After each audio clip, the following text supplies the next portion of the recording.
Welcome to Core Content Today for January 13th, 2020. This is the show where I break down some of the biggest stories happening in the world of Core Content right now and give you my opinion on them. Now, this is my opinion. If you want to learn more about these stories, check out the show notes down below. Put a link to each story there so you can read about them for yourself. Let me know what you think. I'd love to hear your thoughts about these stories. Real quick, if you're new here, do me a favor, hit that subscribe button, hit that thumbs up. It really does help us because it lets YouTube know you enjoy what we do here. And hopefully we can help you break free from the high cost of cable TV and still watch the shows you enjoy. Now real quick, it's great to be back. Thank you to everybody who hung in there with me as I was away from the office for a very extended period of time. Had a family member's wedding, Christmas, and then of course CES just kept me out and about for the last month. It's unbelievably good to be home. Great to be back in the office. Things should be back to normal this week. Let's dive into it. All right, Roku Express real quick deal of the day is on sale for $24. This is a great price for an HD streaming player. Perfect if you have an old TV, you just want to upgrade to a Roku to make it a smart TV. $24, Roku Express, the 2019 model. Link in the show notes down below. Good news for anybody who's been waiting for the new Amazon home internet service. Amazon announced plans about a year ago now to launch a bunch of low Earth orbit satellites to offer worldwide home internet for their customers. Now the great thing about here is it will bring competition to home internet.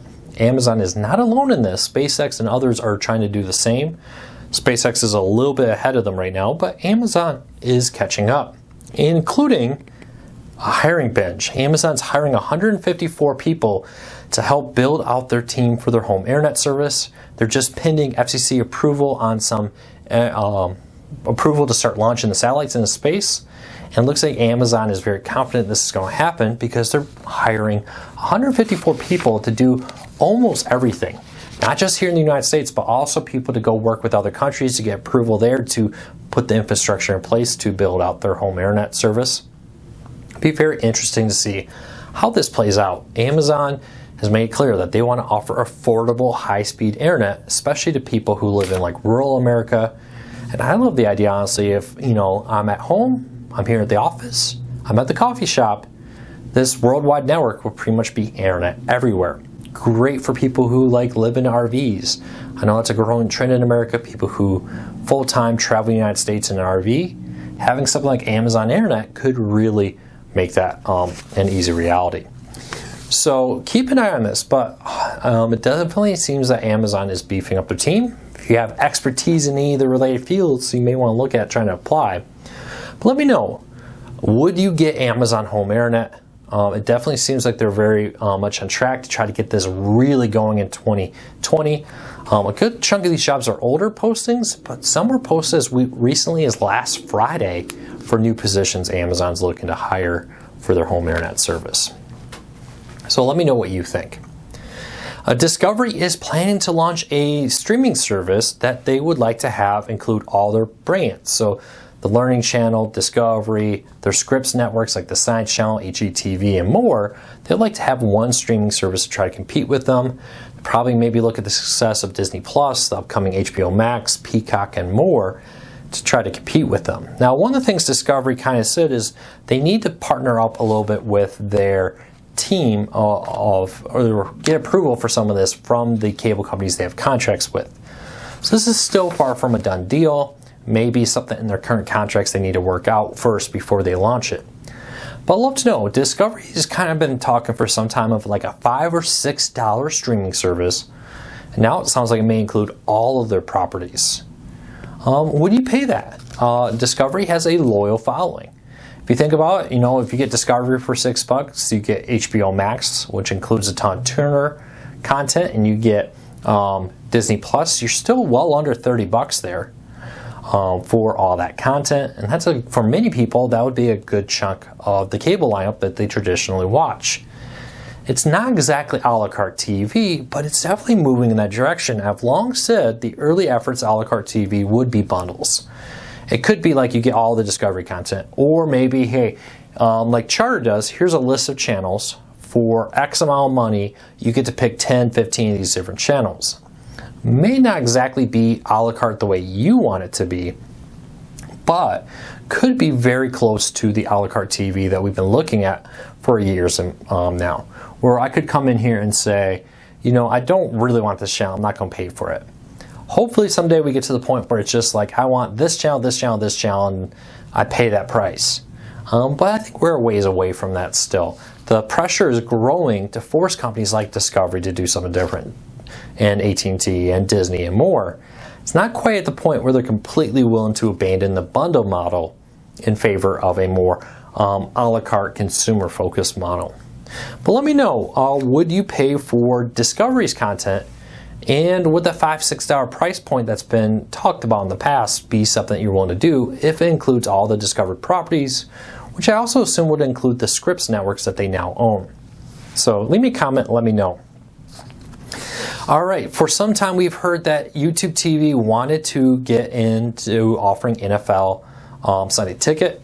When it would look like the NFL Network may back out of their contract a little early, YouTube was one of the main rumored bidders on it.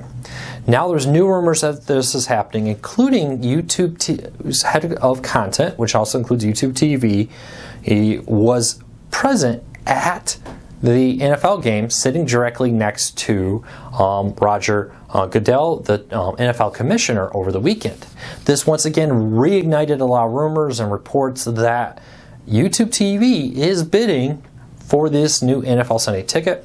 Currently, it's after the 2021-2022 season that it will expire, but the bidding for the next round of NFL Sunday Ticket, which gives you access to out-of-market games, has reportedly started the early phase of it. Often these things are very slow, but it does sound like the NFL Network wants to go, or the NFL wants to go a little different path. There's been a few reports that NFL is looking at a streaming service. There's even been talks about Amazon being a main competitor there, or main contendant, because they have already a partnership with the NFL for the Thursday night games. But there's also reports that YouTube is a main competitor for this deal, and that YouTube TV, sitting next to the commissioner, could be that one that maybe is in the lead right now. Now, there's also reports that the NFL is considering no longer making this an exclusive, maybe go more the HBO model, where you can subscribe to HBO a variety of different ways through Amazon channels, Roku channels, HBO Now, through your Comcast or Spectrum or different streaming services to offer HBO to you. Maybe the NFL does the same, like, hey, YouTube TV, you can have NFL Sunday Ticket. Amazon channels, you can have NFL Sunday Ticket. Comcast, you can sell it yourself. Maybe we just broaden it up and go that route. So a lot of possibilities they'll go that way. It would not surprise me at all, to be honest with you. But let me know, what do you think of YouTube TV and their sudden closeness to the NFL? What would you like to see come from there? Well, one strange thing is they still don't have the NFL Network. I would assume any deal to bring an NFL Sunday Ticket there would include the NFL Network, but we'll have to wait and see. Dish is cracking down on piracy. They've been on a warpath against IPTV, and now Dish is looking at getting partners, or getting a patent, on a automated system that uses blockchain technology, which is a new computer fad that isn't really relevant here. But the idea was that they would use an automated system to watermark their content and then partner with places like Facebook, YouTube, and more to more quickly identify it. One of the recent trends in piracy is finding live feeds of different channels on legitimate streaming services, on YouTube, on Facebook, on Twitter, and more. Somebody's just streaming out their local one. Dish wants to use this automated system that they're creating a patent to more aggressively, more quickly spot this, using a variety of different watermarking techniques where they put a hidden image or a hidden some type of graphic here that you as a human can't see, but a computer scanning it picks up. And then they can take that and go, yep, that's a pirated content from our Dish feed. We're shutting that down. So we'll have to see how this plays out. These automated systems have been in place for a while. This isn't exactly new. But Dish wants to use this new automated technology to make it much more aggressive, to make it much more rapid, to quickly identify pirated content streaming online. We'll see how this goes. This goes very well hand in hand, though, with Dish's current efforts to crack down on IPTV. One of the things Dish talks about in length in the patent was the fact that millennials and next gens are increasingly watching illegal pirated content on legitimate services, and they hope to put a crackdown on that. So let me know, do you think they'll be successful? Does this worry you at all? I'd love to hear from you. Good news if you're a Star Trek fan, Picard has officially been renewed for a second season on CBS All Access. We had a report unofficially, it was reported last month that it had been renewed. Yesterday, CBS All Access confirmed that yes, they have renewed CBS All Access, soon to be released. The first season is not even out for a couple weeks. Star Trek Picard, which CBS seems to be betting really big on, that this will be a breakthrough show, maybe on the level of a Stranger Things and more, or The Handmaid's Tale, which is one of those shows that people will subscribe to their service for, if only to just get that show. So I'd love to know, are you very excited about Star Trek Picard? Or does it surprise you that they've already renewed it for a second season? Leave me a comment, let me know. Real quick, YouTube TV is currently running a free trial for 2 weeks. You have 2 weeks of a free trial right now, up from their typical 1 week free trial. But you have to be a new customer and you need to sign up before January 15th. So time is ticking on this offer to get 2 weeks of YouTube TV for free. If you're a PlayStation View, it kind of seems like who they're targeting mostly with this, but it's open to everybody. And you've been thinking about going to YouTube TV, you've been holding off because you've got PlayStation View for free right now. Maybe right now is a good time to go sign up for a 2-week free trial to give yourself some extra time to decide, is this what you want? Or maybe I should go try Hulu, or maybe I should go try Sling or some other service. Link in the show notes if you want to learn more, but again, that 2-week free trial ends on the 15th. Don't wait. FX and Hulu recently announced a deal to bring FX programming to make them an exclusive of Hulu. It was recently announced. Now we know a date. Starting on March 2nd, 1,600 episodes of FX programming will be added to Hulu to make them the exclusive home there. Now FX will also be producing some original programming for Hulu, and some of that may come in March, but more of that will be coming rolled out in the years to come. But FX is going to become the exclusive to Hulu for streaming of paid. Of course, you will still be able to buy season passes and more in other places. But Hulu is going to be the new subscription streaming service for FX. Not a big surprise here. Disney now owns FX. Disney now owns a majority control of Hulu. Kind of makes sense to put the content there. Be interesting to see all the originals that will be coming to Hulu from FX's development teams in the years to come. Earthlink is working on a new wireless system. High-speed internet is kind of becoming a new gold rush as companies rush to try to offer high-speed internet to customers. Earthlink, way back in the day, was a dial-up company.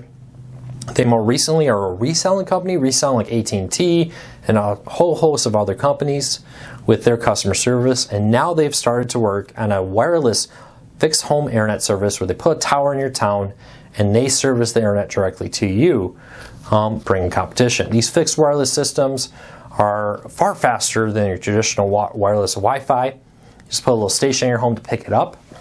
And I love this. It's one more competitor in the home internet world, and it'll be interesting to see how this plays out. We'll be watching this very closely and seeing how everything moves forward. But a new fixed wireless service was announced at CES from Earthlink. Keep an eye on your hometown. Increasingly, we're seeing things like Google and launching fixed wireless off their fiber networks, Amazon, like we talked about earlier, SpaceX, and more launching home internet services. Some of them, like SpaceX system, should be launching later this year. So keep your ears open for new internet options coming to the United States to help you get the most out of your cord-cutting experience. One of the big things, we've had now choices in TV products, but internet's been kind of limited. That's changing. I'm very excited about this. I'm very excited about the low Earth orbit satellites from Amazon and SpaceX and more. The fiber options from C-Spire and other companies. And the fixed wireless services are starting to grow, with Earthlink now jumping into it. Keep an eye on this, because before you know it, you may find yourself with a 5G option too, and have 4, 5, 6 or more options for home internet when you count in like cable and DSL still. I love this. If you're happy with your current internet, that's great, but competition usually brings two things: faster internet speeds, data caps going away, and often lower prices. So we're going to have to keep an eye on it. I think I saw a study a while ago that said when there's 3 or more internet providers, typically the speed of internet goes up and the price for internet compared to the speed goes down. We'll have to see if that continues, if that plays out. Well, that's it for today. It's good to be back. Thank you to everybody for your support. Can't believe the growth on the channel. If you're one of the almost 10,000 people who subscribed recently, welcome. And welcome back to our typical Core Cars News setup here. It's good to be here with you. I'll be talking, be back tomorrow, but I intend to do the Q&A this week. I tend to do the podcast this week and have everything kind of get back to normal.